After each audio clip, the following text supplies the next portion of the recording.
So good. Tell your neighbor, I am so glad to be sitting next to you. Iya, bilang ke sebelah kanan kiri, saya senang duduk di sebelahmu.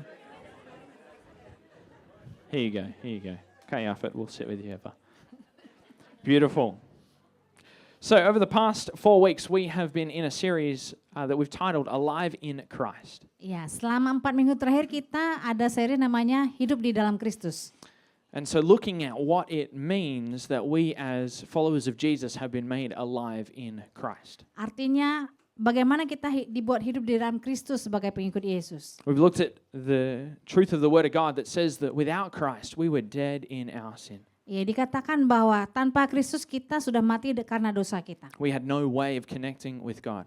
Tidak mungkin kita bisa berkoneksi dengan Tuhan. But now, because of what Jesus has done for us, Tapi sekarang karena apa yang sudah Yesus lakukan bagi kita, in dying on the cross and rising again, mati di atas kayu salib dan bangkit kembali, that we too can be made alive in Him kita pun dihidupkan di dalam Dia because of His sacrifice for us. karena pengorbanannya bagi kita. And as we are made alive, that we're not just pushed off and go work it out on your own, Iya, karena kita sudah dihidupkan dalam Kristus bukan berarti kita berjalan sendiri, but we are equipped to live this life. tapi kita diperlengkapi supaya kita bisa menjalani kehidupan kita. And so we've looked at what it means to walk and live by the Spirit, Kita lihat artinya apakah artinya berjalan dan hidup di dalam Roh. and how the Holy Spirit helps to bring us to life. Bagaimana Roh Kudus membawa kita menjalani kehidupan kita. We've looked at the truth of the Word of God, that we have been brought back to life and we can hold on to that promise. Ya, kita lihat kepada janji dan firman Tuhan bahwa kita dibawa kembali hidup di dalam Dia melalui kuasanya. And last week we looked at the power of living in community as a community that has been brought to life. Iya, minggu lalu kita juga dengar Pastor Intan sudah sharing bagaimana kuasa hidup di dalam komunitas. And so this morning we're going to conclude this series Jadi hari ini kita mau menyimpulkan apa yang sudah kita dengar 4 minggu terakhir ini by focusing on something else that is crucially important for living as a follower of Jesus. dengan fokus pada apa yang sebenarnya sangat penting juga hidup sebagai pengikut Kristus. So, who is breathing right now? Saya bertanya, sekarang siapa yang sedang bernafas? Hopefully all of us. Semoga I hope semua we're all bernafas ya breathing. sekarang ya. Are we all breathing? Ya, semua bernafas. Take a big deep breath in. Tarik nafas yang dalam. Keluarkan di depan, jangan di belakang. Yes, good point. I'm not going to bother translating that. So breathing is essential for us to be alive. Iya, jadi bernafas itu sangat penting bagi manusia. Without breath, we're not going to last very long. Iya, kalau tanpa napas kita nggak akan bertahan lama. I was looking at it yesterday. The longest or the breath hold record got broken last year. Someone held their breath for 29 minutes. Crazy. Ada record apa? Record bahwa ada orang bernafas paling lama 29 menit. Oh, mustahil. Itu udah masuk ke menahan Yeah. nafas. He held his breath for 29 minutes. I don't know how you do that, but fair enough. Iya. Luar But biasa. God has given us a reflex, so we don't even have to think about breathing. Iya, jadi Tuhan memberikan kita refleks untuk bernafas. Jadi kita nggak perlu berpikir untuk bernafas. It just happens. Terjadi aja. And so similarly, we're going to look at prayer this morning. Iya, sama halnya juga dengan berdoa. That prayer is like the oxygen to our spiritual life. Iya, jadi doa adalah oksigen dalam kehidupan kita. That without it, we're going to die spiritually. Kalau tidak ada itu, maka kita akan mati secara rohani. That in prayer, we are connected to our source of life, our Father in heaven. Iya, dengan berdoa kita berkoneksi dengan sumber kehidupan kita yaitu Bapa. That prayer is not some religious practice that we have to do day after day because God said so. Iya, jadi berdoa itu bukan karena keharusan agamawi karena itu perintah Tuhan. But prayer is our life source, our connection with God Himself. Jadi doa adalah sumber kehidupan untuk kita berkoneksi dengan Tuhan. And like a reflex, that as we grow in our relationship with God, it just becomes what we do. That we pray as we go about our lives. Sama dengan refleks tubuh kita bahwa berdoa itu adalah hal yang refleks kita lakukan untuk kita berjalan dalam kehidupan. And prayer is the way that we bring about and apply the truth of God in our lives. Dengan berdoa kita mengaplikasikan kebenaran firman Tuhan dalam kehidupan kita. And so, unsurprisingly, prayer is mentioned a lot in the Bible. Dan hal bagusnya adalah berdoa disebutkan banyak dalam Alkitab. And as we talk about it, I believe that God wants to teach us and maybe bring correction this morning. Iya, saya percaya, saya berdoa ketika saya sharing ini Tuhan berbicara kepada kita. That maybe there's some conviction in that area of our lives. Dan juga mungkin Tuhan membawa kita untuk mengakui, Tuhan aku butuh berdoa lebih Maybe lagi. something that we need to change. Atau ada harus yang kita ubahkan dalam kehidupan Not kita. that we would feel guilty or bad about it, Iya, bukan supaya kita merasa merasa bersalah atau kita merasa buruk tentang diri kita. that's not God's desire, but that Holy Spirit would empower us to bring change in that area. Iya, bukan itu maksud Tuhan adalah Roh Kudus akan memampukan kita untuk berubah dalam hal berdoa. And that Holy Spirit would draw our hearts towards God in prayer. Iya, Roh Kudus akan membawa kita lebih dekat kepada Tuhan melalui doa. And so whatever our ideas or our mindset about prayer, Apapun ide atau mindset kita tentang berdoa, whatever our past experience, apapun pengalaman kita, can we make the decision this morning to just lay that down and to go to God and say, God, teach me this morning. iya, kita bawa ke hadapan Tuhan dan bilang, Tuhan ajari aku tentang berdoa. And so let's pray as we come to the word this morning. Mari kita berdoa, saudara. Lord, we thank you that you have given us this source of life. Terima kasih Tuhan kau memberikan kami sumber kehidupan. Thank you that we can personally meet with you. Terima kasih kami bisa bertemu dengan Engkau secara pribadi. And Lord, we come before you this morning and we ask that you would teach us and lead us. Berdoa Tuhan, pimpin dan ajarin kami. That you would help us to lay down any defenses in our mindset. Tolong kami juga untuk kami tidak menolak dengan mindset kami. And that we would receive the truth of your word with gladness this morning. Tapi kami menerima firman-Mu dengan sukacita. In Jesus' name, Dalam nama Yesus. amen. Amin. Wonderful. So we're going to look at a few verses through the New Testament this morning. Jadi kita akan melihat beberapa ayat di perjanjian baru pagi ini. Because looking at the Bible and what it says about prayer is a good place to start. Iya. Alkitab adalah permulaan yang bagus untuk kita belajar. So we can open to Ephesians chapter 6. Kita buka di Efesus 6. And so this section of Ephesians, Paul mentions prayer right at the end. Jadi di seksi ini Paulus banyak menyebutkan tentang berdoa. And so he's talking about spiritual warfare Dia juga menyebutkan tentang peperangan rohani. and writing about the armor of God, which we're going to read in just a moment. Ya, juga tentang perisai Allah.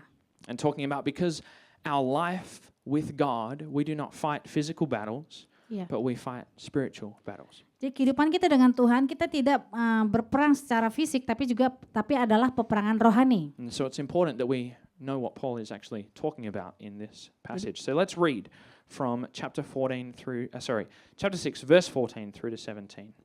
Stand firm then, with the belt of truth buckled around your waist, with the breastplate of righteousness in place, and with your feet fitted with the readiness that comes from the gospel of peace. In addition to all of this, take up the shield of faith, with which you can extinguish all the flaming arrows of the evil one. Take the helmet of salvation and the sword of the Spirit, which is the word of God. Efesus 6 ayat 14-17. Jadi berdirilah tegap, berikat pinggangkan kebenaran dan berbaju jirahkan keadilan. Kakimu berkasutkan kerelaan untuk memberitakan Injil damai sejahtera.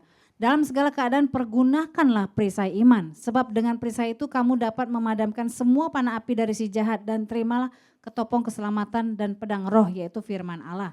And so God has given us this spiritual set of armor Jadi Tuhan memberikan kita perlengkapan rohani to protect us, untuk melindungi kita, to help us to live this life in Christ. supaya kita bisa hidup di dalam Kristus. But it doesn't stop at that. And so Paul shows us the way that we are to apply this, to live in this way. Jadi Rasul Paulus mengajarkan kita bagaimana menggunakan perlengkapan Allah ini untuk kehidupan kita. Let's read verse 18.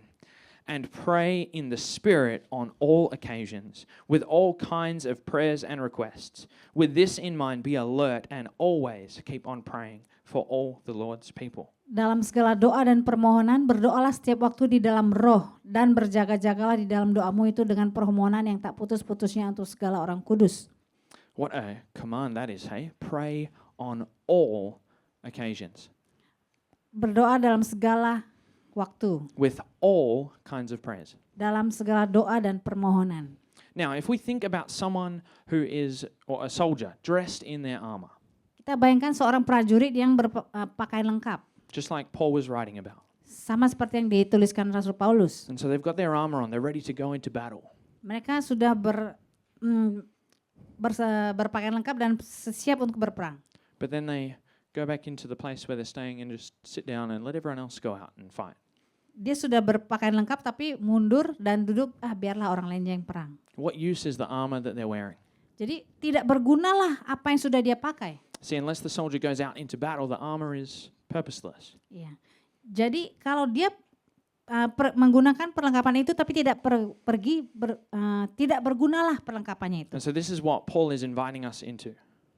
Jadi inilah yang dimaksudkan Rasul Paulus. That as followers of Jesus, one of the reasons that we pray is that we are fighting a spiritual battle. Jadi sebagai pengikut Kristus kita melakukan peperangan rohani. That we're fighting for our own lives. Kita berperang untuk kehidupan kita. That we pray for ourselves. That we ask Him to protect us and strengthen us. Kita berdoa untuk diri kita supaya Tuhan melindungi dan menguatkan kita. That we pray for our friends and our family. Kita berdoa untuk teman dan keluarga kita. That we pray for our community. Kita berdoa untuk komunitas kita. And this first command that Paul calls us to is that we are to pray on all occasions. Perintah Paulus yang pertama adalah kita berdoa dalam segala hal. Anywhere and anytime. Kapanpun dan dimanapun. Now this certainly does not mean that we have to give up our whole lives and go live as monks and pray all the time. Bukan berarti kita semuanya menjadi biksu dan tidak melakukan apapun dan berdoa setiap waktu. It also does not mean that we should only pray when we're busy doing something else. Ya, bukan berarti pula kita berdoa ketika kita sedang sibuk melakukan sesuatu. That as followers of Jesus, we are called to have a dedicated time of prayer each day.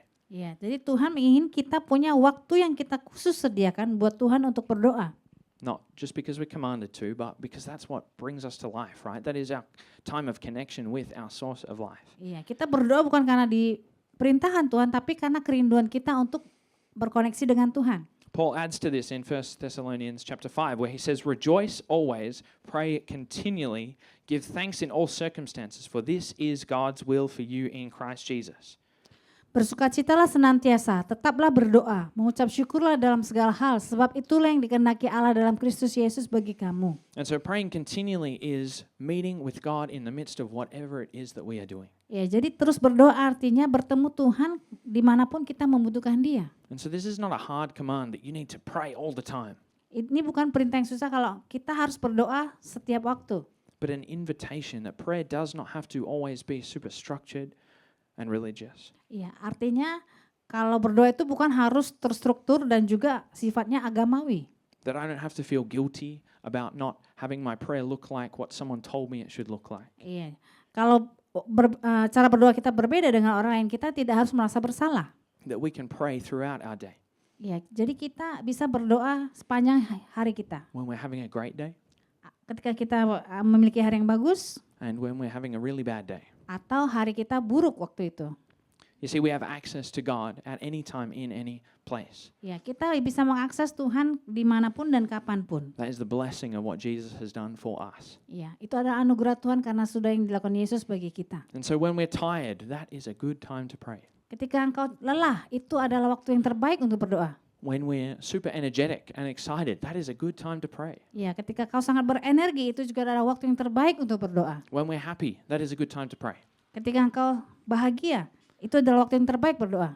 When we're feeling strong and courageous, that is a good time to pray. Ya, ketika engkau merasa kuat dan termotivasi, itu adalah waktu yang bagus untuk berdoa. And when we're feeling weak, that is also a good time to pray. Bahkan ketika engkau merasa sangat lemah, itu adalah waktu yang terbaik untuk berdoa. And personally, I find that praying as I'm going from one place to another is a great time to pray as well. Saya juga menemukan ketika saya berdoa dari tempat saya sebelum berangkat sampai saya sampai, itu adalah waktu yang terbaik untuk berdoa. Thanking God for what I've just done.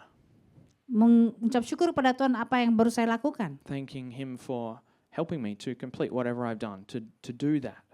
Dan mengucap syukur pada Tuhan untuk membantu saya menyelesaikan apa yang sudah saya lakukan. And then praying for the next thing where I'm heading to.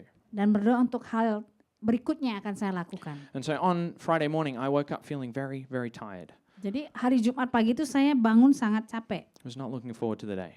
Saya sebenarnya nggak pengen menjalani hari itu. And so as part of my prayer in the morning was that God, please help me to rely on your strength today, because I cannot do this. Jadi Jumat pagi itu saya doa, Tuhan tolonglah beri aku kekuatan supaya aku bisa menjalani hari ini karena saya nggak mampu tanpa Engkau. Anyone else have days like that?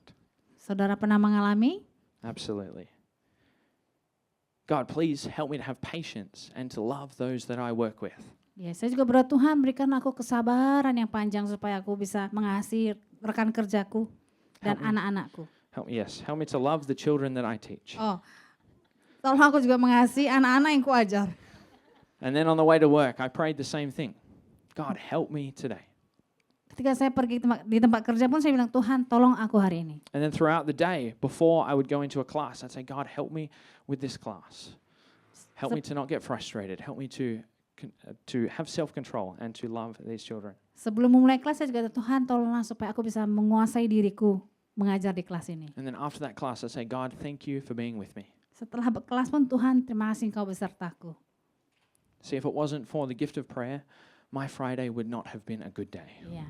Kalau saya tidak berdoa, saya nggak tahu hari Jumat itu seperti apa. So thank you, God, that He gives us that connection to Him, right? Ya, kita bersyukur karena Tuhan, karena koneksi yang Tuhan kasih buat kita melalui doa. And just as we looked at last week in Hebrews chapter 10, Kita lihat di Ibrani 10, that we can enter God's presence with confidence, kita bisa masuk ke hadirat Tuhan dengan penuh keberanian. not following a set of rules Tidak mengikuti sejumlah aturan or a bunch of things we have to do to prepare ourselves, ataupun sejumlah hal yang untuk kita mempersiapkan diri kita datang kepada Tuhan. because Jesus has already covered all of that for us. Ya, karena Yesus sudah menebus kita. And so as we are made alive in Him, we have access to our Father in heaven. Ya, kita diberikan akses melalui Yesus. And so we can pray on all occasions. Jadi kita bisa berdoa kepada Tuhan dalam segala hal. Let's read verse 18 again.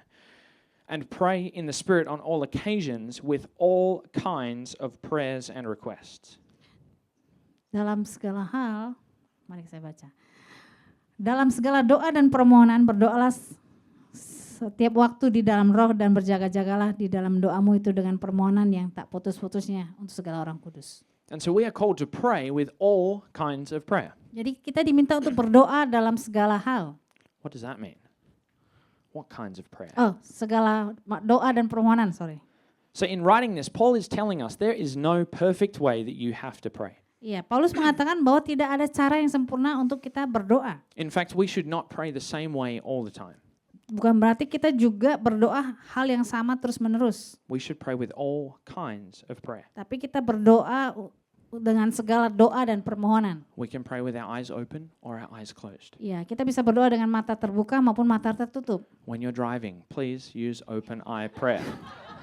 Ketika saudara naik motor atau naik mobil, Don't use closed eye prayer when you're driving. iya, berdoalah sambil buka mata, jangan tutup nanti ke surga. We can pray standing, we can pray sitting, we can pray kneeling. Iya. Kalau kita berdoa itu duduk, berdiri ataupun kneeling berlutut.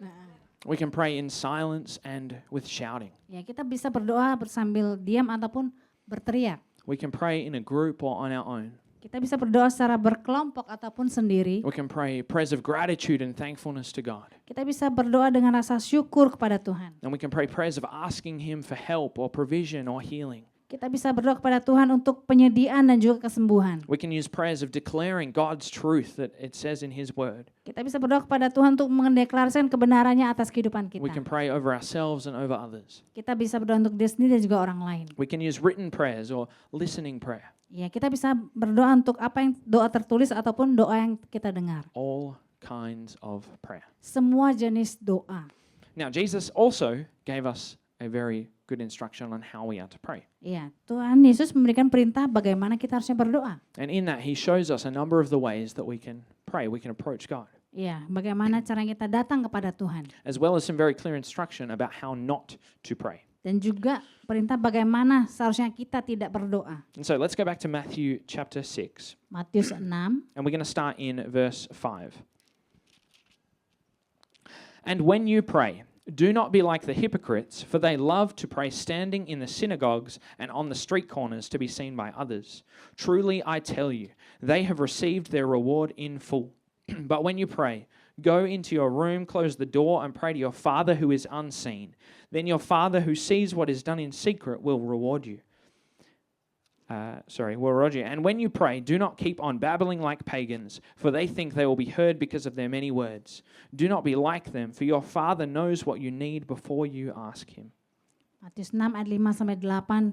Apabila kamu berdoa, janganlah berdoa seperti orang munafik. Mereka suka mengucapkan doanya dengan berdiri dalam rumah-rumah ibadat dan pada tikungan-tikungan jalan raya, supaya mereka dilihat orang. Aku berkata kepadamu, sesungguhnya mereka sudah mendapat upahnya. Tetapi jika engkau berdoa, masuklah ke dalam kamarmu, tutuplah pintu dan berdoalah kepada Bapamu yang ada di tempat tersembunyi. Maka Bapamu yang melihat dan yang tersembunyi akan membalasnya kepadamu. Lagi pula dalam doamu itu janganlah kamu bertele-tele seperti kebiasaan orang yang tidak mengenal Allah. Mereka menyangka bahwa karena banyaknya kata-kata doanya akan dikabulkan. Jadi janganlah kamu seperti mereka, karena Bapamu mengetahui apa yang kamu perlukan sebelum kamu minta kepadanya.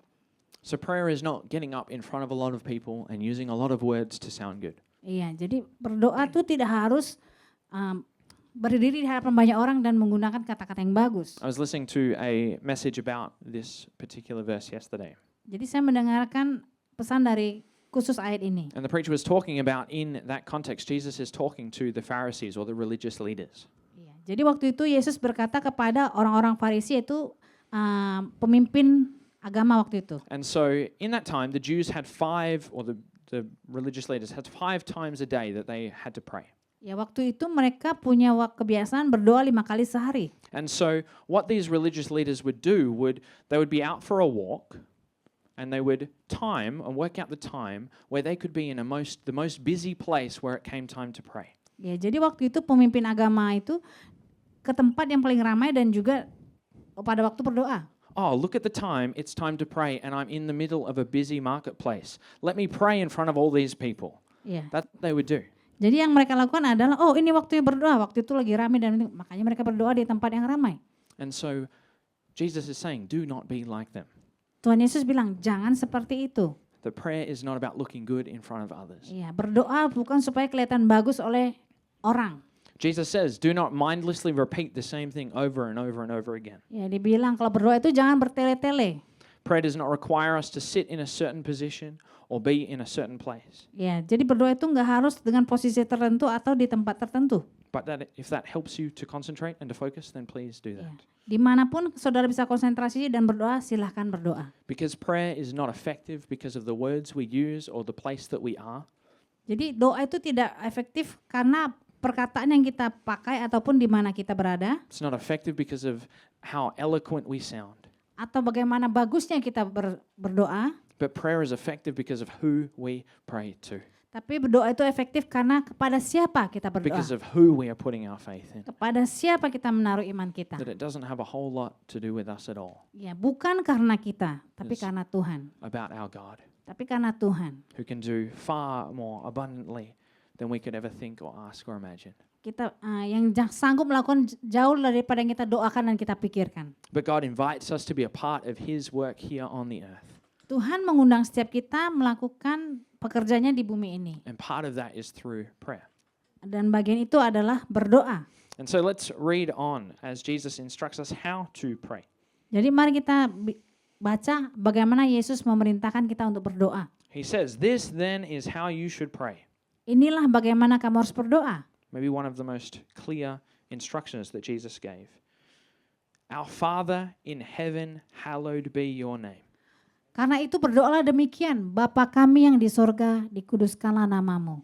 See, the focus immediately is not on us, Jadi fokusnya adalah bukan kita, but on our Father who is in heaven. tapi Bapa yang di sorga. Not a distant, far-off ruler, Bukan penguasa yang jauh, not a God that we need to please, bukan Tuhan yang selalu ingin disenangkan, but a loving Father who wants the best for us. tapi Allah pengasih yang selalu menginginkan yang terbaik buat hidup kita. I watched a reel on Instagram last night of a pastor. His name's Francis Chan. You might have heard of him. Ya, kemarin saya lihat reel tentang pastor bernama Francis Chan. And he had his daughter on stage while he was preaching. Jadi dia ada bersama anaknya ketika dia sedang berkhotbah And he gave her a really big hug. dan dia memeluknya. And then he turned to the congregation and said, "Is this what your prayer time looked like this morning?" Jadi katanya inilah harusnya waktu doa engkau pagi ini. Waktu doamu pagi ini. A loving embrace from your Father in heaven. Iya. Penuh kasih pelukan dengan dari Bapamu yang di surga. That is what our God calls us into. Itulah alasan Tuhan memanggil kita. It's not a religious requirement, but an invitation into loving relationship. Ya, bukan hal agamawi tapi juga hubungan antara bapa dan anak. With the one who loves us far more than we could ever think or imagine. Yang mengasihi kita melebihi apa yang bisa kita pikirkan. And so did our prayer time this morning look like a loving embrace with our Father? Apakah waktu doa kita pagi ini sama seperti dengan memeluk Allah Bapa kita yang penuh pengasih. where there's no need for performance or trying to look good, Bukan hanya performance atau supaya kelihatan bagus, but it's open, genuine, loving, tapi terbuka dan murni untuk mengasihi Bapa. as He lovingly embraces us in whatever it is that we're doing. Iya, Allah Bapa memeluk kita apapun kondisi kita. Verse 10, your kingdom come, your will be done on earth as it is in heaven. Datanglah kerajaanmu, jadilah kehendakmu di bumi seperti di surga. And so we are to pray that God's kingdom would expand, would grow, increase on the earth. Jadi kita berdoa supaya kerajaan Tuhan itu bertumbuh dan diperluas di bumi. And that means we need to pray that God's will would be done in our lives as well. Berarti kita juga berdoa kalau kehendak Tuhan yang terjadi dalam kehidupan kita. We don't just pray, God, I pray that your will would be done in that person that's really annoying's life. That you would bring conviction. That's not our prayer. Ya, bukan berdoa seperti itu, Tuhan, tolonglah biar kehendak-Mu terjadi atas orang yang nyebelin itu. God, would your will be done in my life? Tapi berdoa, Tuhan biarlah kehendak-Mu jadi atas kehidupanku. Before we ask anything for ourselves, we turn to our God and say, your will be done. Iya, kita datang kepada Tuhan, biarlah kehendak-Mu yang jadi. That we trust that His will, His understanding is so much greater than ours. Yes, karena Dia punya pengertian yang lebih besar daripada apapun. And prayer opens our eyes to what God is wanting to do. Iya, berdoa supaya Tuhan buka mata kita untuk tahu melakukan apa yang Dia mau. That we cannot know His will for our lives without prayer or connection with Him. Iya, kita tidak tahu kehendak Tuhan kalau kita tidak punya koneksi dengan Tuhan. And practically, we can pray that people would be saved, that they would come to know His love. Iya, atau kita juga bisa berdoa supaya orang diselamatkan dan datang kepada Tuhan. We can pray, God, equip me to come and to take your kingdom to every place that I go to. Atau Tuhan, tolong perlengkapi aku supaya aku bisa memberitakan Injil kemanapun aku pergi. That God wants to use us to bring about His kingdom here on this earth. Karena Tuhan mau pakai setiap kita untuk memperlebar kerajaannya di bumi ini. Wherever that is for us, in our family, in our workplace, in our Dimanapun, building site, whatever it looks like. dimanapun itu, di keluarga kita, tempat kerja kita. Verse 11, give us today our daily bread. Berikanlah kami pada hari ini makanan kami yang secukupnya. A prayer of dependence. Artinya kita bergantung sama Tuhan. You see, God, He already knows everything that's going to happen in our day today. Iya, sebenarnya Tuhan sudah tahu apa yang akan terjadi dalam kehidupan kita hari ini. He knows the amount of patience that we need, Dia tahu jumlah kesabaran yang kita butuhkan, the amount of love that we need for those around us, jumlah kasih yang kita butuhkan untuk sekitar kita, the amount of strengthening we need to continue to believe and have faith in Him. ya jumlah kekuatan dan juga iman yang kita butuhkan untuk tetap percaya sama Tuhan. That when we get up in the morning, we have no idea what the day is going to bring. Ketika kita bangun pagi, mungkin kita nggak punya ide apa yang akan terjadi hari ini. And so we say, God, give me all that I need for this day. Tapi kita bisa berdoa, Tuhan berikanlah kepada hari ini apa yang kubutuhkan. That He would meet all of our needs. Dia akan mencukupi kebutuhan kita. That we trust Him as our provider. Kita mempercayai Tuhan sebagai penyedia kita. Verse 12. Ayat 12. And forgive us our debts as we also have forgiven our debtors. Dan ampunilah kami akan kesalahan kami seperti kami juga mengampuni orang yang bersalah kepada kami. And so we are called to pray prayers of repentance. God, Jadi- forgive us for our sins. Ya, kita berdoa untuk bertobat setiap hari. Tuhan, ampunilah kami akan kesalahan kami. This is something we do daily. Yang harus kita lakukan setiap hari. God, I'm sorry for the way that I thought. I'm sorry for the way that I spoke or the way that I acted in that situation. Tuhan, ampunilah pikiranku, ampunilah caraku berbicara dan juga perbuatanku pada orang lain. And so we are quick to repent, quick to turn away from the sinful ways, the mistakes that we make. Jadi kita jadi orang yang cepat untuk bertobat, tahu kita salah. But we must also forgive those who do wrong to us. Tapi kita juga harus mengampuni orang yang bersalah pada kita. In fact, just after this, where Jesus, after He finishes the Lord's Prayer, He talks about the fact that if we do not forgive others, we ourselves will not be forgiven. Ya, setelah ayat berikutnya dikatakan kalau kita tidak mengampuni orang lain, Tuhan juga tidak mengampuni kita. Not that it's a requirement for being forgiven or for having a relationship with God, Jadi bukan artinya itu adalah requirement untuk mengampuni orang, untuk membangun hubungan dengan Tuhan. but the point is that if we are holding on to unforgiveness towards others, Artinya kalau kita tidak mengampuni orang lain, then we have not understood the forgiveness that God has given to us. Intinya kita tidak mengerti betapa besar anugerah Tuhan sudah mengampuni kita. Kenapa kita tidak mengampuni orang lain? That forgiveness that God has for us, it has to change the way that we see others. Ya, kalau Tuhan sudah mengampuni kita, kita harus bisa punya pandangan bagaimana kita mengampuni orang lain. But sometimes it's hard still, right? Memang sangat susah. And that's why we can continually pray and ask God, help me to forgive those who have wronged me. Itu sebabnya kita terus-menerus berdoa, Tuhan ampunilah dia. Verse 13. And lead us not into temptation, but deliver us from the evil one. Dan janganlah membawa kami ke dalam pencobaan, tetapi lepaskanlah kami daripada yang jahat. And so we pray that the armor of God would protect us as we live our lives. Jadi kita berdoa supaya Tuhan, tentara Tuhan itu melindungi kita ketika kita setiap hari melakukan aktivitas. That by His power we will not fall into temptation Jadi dengan kuasanya supaya kita tidak jatuh ke dalam pencobaan or be taken out by the plans of the enemy. atau dibawa kepada rencana iblis. That practically we pray for protection over our mind, over our thoughts. Kita juga berdoa untuk Tuhan lindungilah pikiranku dan juga pikiranku. That we dwell on God's truth. Dan supaya kita tinggal dalam kebenaran firman Tuhan. And now in saying all of this, in giving us this prayer, this outline, Jesus is not saying you have to repeat this every time you pray. Iya, dengan begitu bukan berarti Tuhan ulang ini terus-menerus tiap hari. If you get one word wrong, it doesn't count. That's not how it works. Jadi bukan berarti ketika kita salah satu kata di doa Bapa kami kita tidak dihitung, enggak. Tuhan melihat hati kita. In fact, if we're mindlessly reciting this prayer, I would question whether we're really praying at all. Iya, tapi kalau kita berdoa hanya membaca ini berulang-ulang kayak rutinitas itu justru perlu dipertanyakan. Are we just saying words to say, yeah, I prayed today? Atau oh ya, saya sudah berdoa hari ini. Or are we really coming in faith to our God who is a loving Father and provider? Iya, ataukah kita berdoa seperti ini karena saya mau datang kepada Tuhan? A Father who gives good gifts to His children. Bapa yang memberi pemberian yang baik kepada anak-anaknya. Paul wrote, as we read earlier, that we should pray with all kinds of prayers. Dikatakan bahwa kita harus berdoa dalam segala hal, segala doa dan permohonan. Not just getting up in the morning and say, God, I need this and this and this and this today. Please do it. Tidak datang pada Tuhan pagi hari, Tuhan aku perlu ini sekelompok list untuk Tuhan. That it's not just about us having a good feeling as we get up in the morning. Jadi kita tidak datang berdoa supaya kita merasa baik di pagi hari. But it's about us depending on God for all that we need. Tapi sesungguhnya adalah bergantung kepada Tuhan segala yang kita segala yang kita butuhkan. That picture of a father hugging his child. Itulah gambaran seorang bapa memeluk anaknya.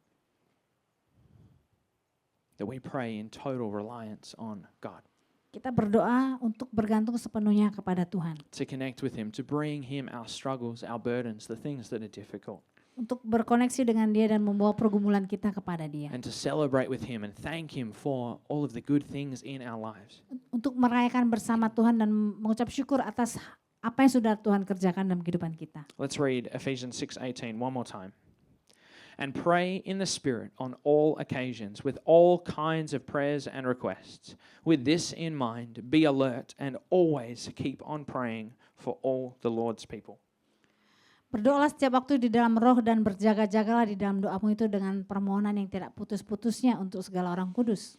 And so we, thirdly, are called to be alert. Yang ketiga disebut berjaga-jaga. That prayer keeps us spiritually alert. Jadi dengan berdoa kita secara rohani berjaga-jaga. That as we are close to God, we are more alert of what is going on around us spiritually. Kalau kita dekat dengan Tuhan, kita akan terjaga dengan apa yang terjadi sekitar kita. And I'm sure many of us would know the feeling of after we haven't prayed for a few days, it kind of feels a bit heavy, hey? Iya, kita akan sadar kalau kita nggak berdoa berhari-hari sangat berat kehidupan ini. We're trying to just push through in our own strength. It doesn't feel great. Iya, perasaannya sangat tidak enak, There's a heaviness to it. sangat berat. As we distance ourselves from God, it's much easier for us to fall into sin.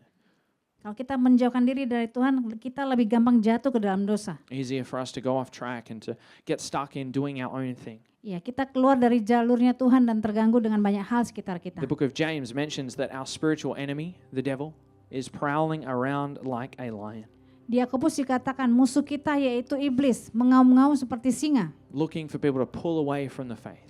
mencari mangsa yang bisa ditelannya. Looking for people to devour is the wording that he uses. Ya, mencari orang yang bisa ditelannya. As we stop being alert, as we lower our guard, Saat kita tidak berjaga-jaga, if we stop praying, kalau kita berhenti berdoa, that we open ourselves up to being pulled away.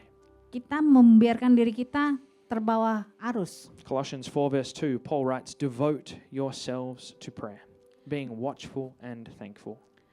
Di Kolose 4 ayat 2 dikatakan bertekunlah dalam doa dan dalam pada itu berjaga-jagalah sambil mengucap syukur. And so the idea of devotion is that we give ourselves to it. Ya, jadi ide dari saat teduh adalah supaya kita memberi hidup kita sepenuhnya. That we don't hold back, but we devote ourselves, that we remain watchful and thankful in prayer. Supaya kita juga dikatakan mengucap syukur dalam doa kita. And so we are called to pray on all occasions, Jadi kita dipanggil untuk berdoa dalam segala hal, with all kinds of prayer, dalam segala doa dan permohonan, and to continually be alert spiritually. dan berjaga-jaga secara rohani. But this is hard, hey? Ini mungkin tidak mudah. Does anyone find it hard sometimes to pray? I Apa- certainly do. apakah saudara merasa susah berdoa kadang? And prayer is a habit. It's something that grows over time. Ya, jadi doa itu adalah kebiasaan yang kita pupuk tiap hari. Intan and I went to the gym yesterday for the first time after a few months. Ya, saya dan istri saya pergi ke gym untuk pertama kali setelah sekian And lama. my legs are very sore. Kaki saya sangat sakit. And so I had a good workout. It felt great. It felt really good to be back at the gym. Ya, saya sangat merasa enak dan juga bagus kembali ke gym. But see, now if we don't continue to go to the gym, Tapi kalau saya tidak kembali lagi ke gym minggu depan, that one session we did yesterday isn't going to help me very much in the Yeah. long term. sesi kemarin itu sia-sia. And so this is why we are called to consistent prayer. Ya, sama juga dengan doa. Itu sebabnya dibilang konsistenlah berdoa, That bertekun. Jesus is not just a mean ruler that says you have to do this all the time. Ya, jadi Tuhan Yesus itu bukan penguasa yang kejam. Dikatakan lakukan ini, But tidak. it is an invitation into daily being strengthened and equipped for living this life that he calls us to. Iya, Tuhan Yesus memberitakan itu karena dia tahu itu penting dan baik bagi kita. To continually rely on him and not on ourselves. Supaya kita bergantung pada dia dan bukan dengan kekuatan sendiri. In fact, to take the pressure off of ourselves, Iya, right? supaya kita melepaskan tekanan itu dari hidup kita. That we don't have to hold this all together, but we put our trust and our hope in the one who can. Supaya kita bisa menaruh percaya dan pengharapan kita di dalam Tuhan. And so, I think fittingly, we're going to take some time to pray this morning. Iya, kita mau ambil waktu untuk berdoa. And so pagi can ini. we all close our eyes? Mari kita menutup mata. And I want us to think specifically for us in this time of our lives. Mari kita pikirkan kehidupan kita. What is getting in the way of us praying? Apa yang menyebabkan kita susah untuk berdoa?